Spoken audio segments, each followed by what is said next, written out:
the first thing that I'd like to talk to you about is about how all of the skills that underpin talking are so very important for our children. And actually, even though your child might not be talking as much as you hoped, or they might not be putting words together yet, they might be already learning lots of other skills that are going to help them with their talking. So this is what we sometimes call a language pyramid, or I've made it today a little bit like a mountain with my childish drawing. So we've got some different areas of development that can really help children to develop their language skills. So the base of the pyramid, or the base of the mountain, the foundations, really gives children that strength, that knowledge that can help them to move on with their language development. And we're hoping that they're going to become confident communicators. Okay, so all right from the word go, when your baby's born, they begin to attend to sounds or to lights going on or off, or faces that they might find familiar. And they also begin to learn how to listen, how to start to block out sounds. And that takes a long time, you can imagine, where at the beginning a child is very distractible, and a baby will just hear a noise, or something might flicker, a light might change, or a shadow might change, and their attention will be drawn to something else. So these attention and listening skills start to develop right from birth, but they're very, very important for language development.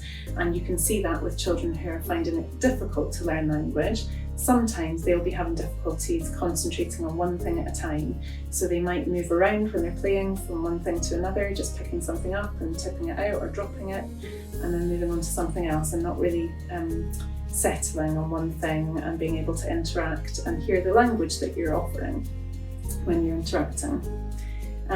So listening is when a child is able to focus on sounds particularly and exclude the background noise. So being able to really focus on something and listen to something, especially words, is important for learning language. So all around of that mountain, we've got the sunshine of your social interaction and your bond with your baby and your young child's developing. And that should really help your child with all of their skills developing and give them a safe place to start off with for their learning. So the next bit up in our mountain is social interaction and play. So again, this is a really strong foundation that we need for children to learn language and to learn how to communicate and interact with others. We need to understand how to take turns. We need to understand how language and adults' interaction with a child can be fun, and we can play together. And in the really early days, that might involve just making faces or making noises with your baby, like ba ba ba, ma ma ma. Or it might move on all the way up to playing with a toy together and taking turns rolling a ball, for example, or driving a car along a track or a train along a track together. And maybe even all the way up to something like playing imaginative play and role play with your child. And then you might even be able to try that out with other children too. So the next thing that's really important in terms of helping your child learn to talk is that they begin to understand language as well. So when they've started to be able to attend to words and notice that somebody is talking, and that might have some importance because it's fun and they're interacting with you, then they can start to understand what those words mean. When they keep hearing those words in different contexts throughout their day, they start to realise, oh, everybody seems to say mummy when we see that person there.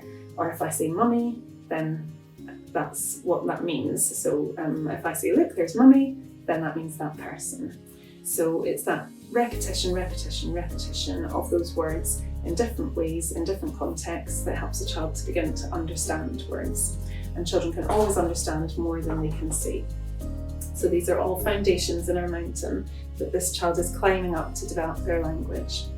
So the next part, which is what we're going to focus on in Confident Communicators, is talk or expressive language. And expressive language is the thing that most people notice. So other people will say, oh, is she not talking yet? Or is he talking? When they ask a question and your child doesn't respond, and that's the thing that stands out. But other people might not notice that actually your child is still developing these attention and listening or social interaction or play or understanding language skills. And those are really important to help your child to climb up that mountain towards that talking, that expressive language that we want them to learn. So talk and expressive language begins with very early sounds and then gestures like pointing or reaching for things, and then moves on into words and then joining words together and then making sentences. And right at the tip of our mountain in the snowy part is speech sounds. And that's often the last thing to become clear for children. So they might be talking quite a lot, but it's not very clear.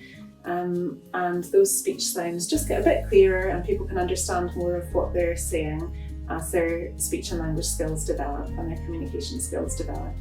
But in our Confident Communicators sessions, we're going to focus on talk and expressive language, not on speech sounds.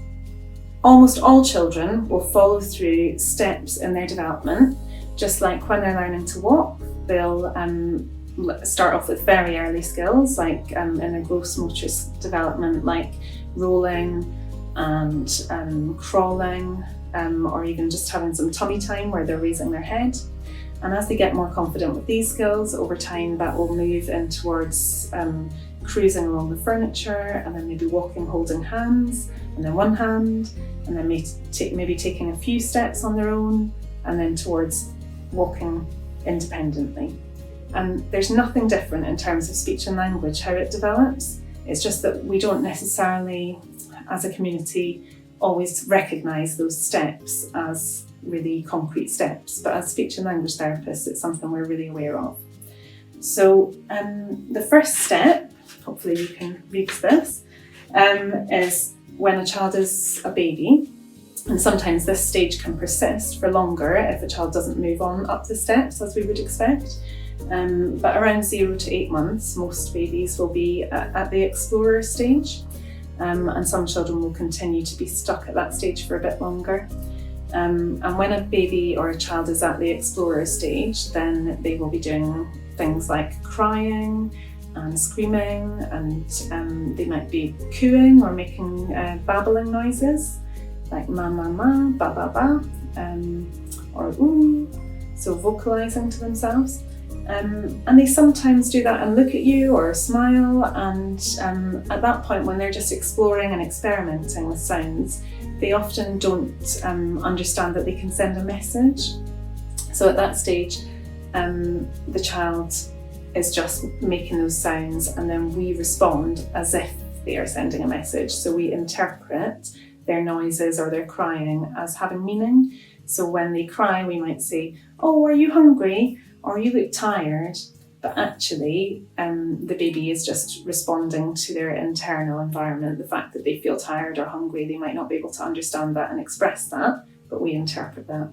And over time, that exchange where the child makes a noise or does something and we respond teaches the child that there is some meaning to those sounds or those vocalizations that they're making.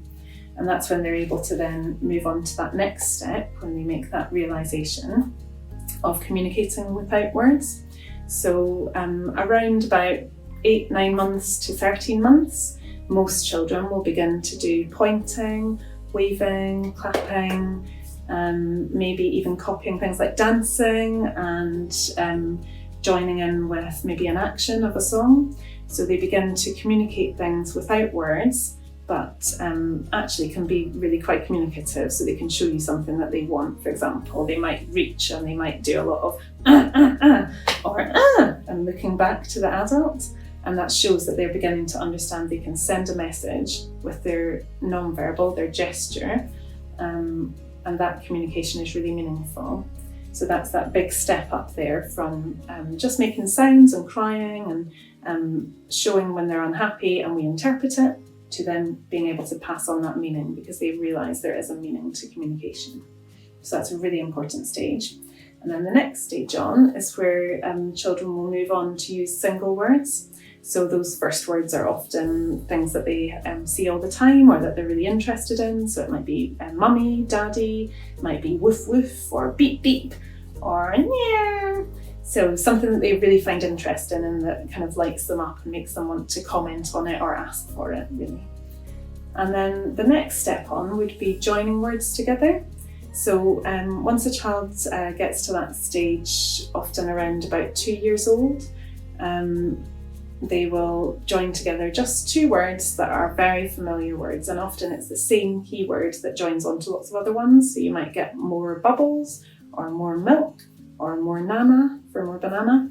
And the sounds might not be clear, the speech sounds, but we know what they're trying to tell us because they're trying to join together those two ideas.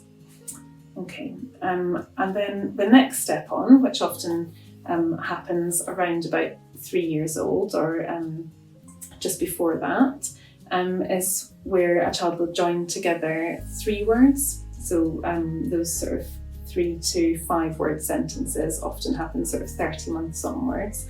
And that's where a child is really beginning to understand that they can put words together, but the grammar might not be quite right yet. So you might get things like me want one now, or me want one that.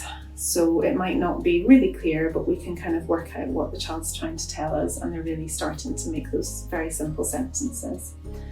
And then the next step on here is up to longer sentences. So that carries on right the way on into school, that children begin to put 5 or more words together. And they might use that a little bit more imaginatively in their play. They might be pretending to be something and asking you to pretend to be something. Or they might be talking about something that happened at nursery or something that happened in reception and telling you all about it. So not just talking about what's immediately in front of them at the time. Okay, so it's really important that we understand that language does develop step by step, and most children will go through these steps. There are some children that will follow their own pattern. But if your child is still at the explorer stage or communicating without words, what's important is that we look at what's the next step on and how we can help them reach that step, not worrying quite so much about jumping all the way up to joining words together in sentences, like maybe some of their other friends are doing at their age, because we need them really to move on step by step. We don't expect a child to roll over and then the next week to walk independently. We want to help them to move on to that next step before we get right up to the top. Okay, so hopefully that makes sense. And if you have any questions, you can contact us. The contact details will be with this video. And we hope that you'll join us for the other parts of Confident Communicators to learn about strategies that you can use with your child, really simple things you can do every day, throughout your day, in your routine, and just short things you can do with your child that will really help them to move through these steps and make a big difference, because you are the most important person to help your child. You know them best and you know what works for them.